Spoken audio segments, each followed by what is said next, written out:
Siyempre, hindi magiging legal ang lahat kung walang papeles na aayusin sa mga ahensya ng ating gobyerno.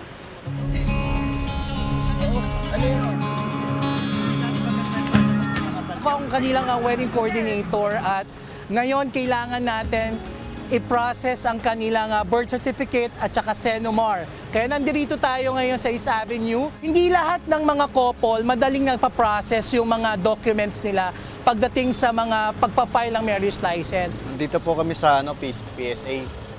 Bali, ina-assist po kami ni Sir Topi para kumuha ng birth certificate PSA para sa akin, tapos Senomar. Bali, ngayon po, pipila pa po namin para dalahin na po sa loob po ng PSA. Red registered po kasi siya eh. Sa akin, okay naman daw po sa akin. Kasi hindi pa ako nakakuha ng money.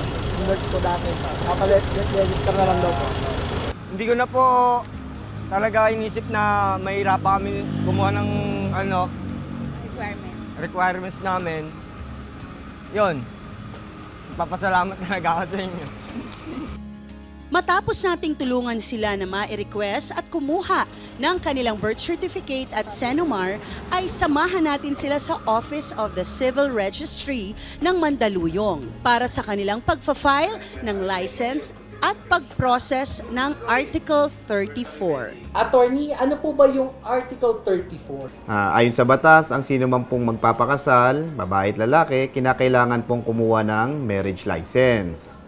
Ngayon po, sinabi rin po ng batas ng Family Code of the Philippines na may mga exemptions sa pagkuha ng marriage license. Gaya po ng Article 34 or yung living together for a period of 5 years or more at walang legal impediment to marry each other. Ibig sabihin, kung 5 taon o higit pa silang nagsasama sa isang bubong, kasal na lang ang kulang, wala namang silang sabit, hindi naman sila previously married sa ibang tao, pwede na po silang ikasal kahit wala pong marriage license. So, ang kailangan nilang mga dokumento, number 1, yung kanila pong birth certificate. Number 2, yung kanila pong Senomar. Number 3, yung kanilang valid ID. Kung meron din po silang mga anak na, pwede nilang isumite yung birth certificate po ng kanilang mga anak. Para patunayan na sila ay nagsasama ng 5 years or more, yung kanila pong joint affidavit of cohabitation. At 2 witnesses na makakapagpatunay na sila nga po ay nagsasama na ng 5 years or more.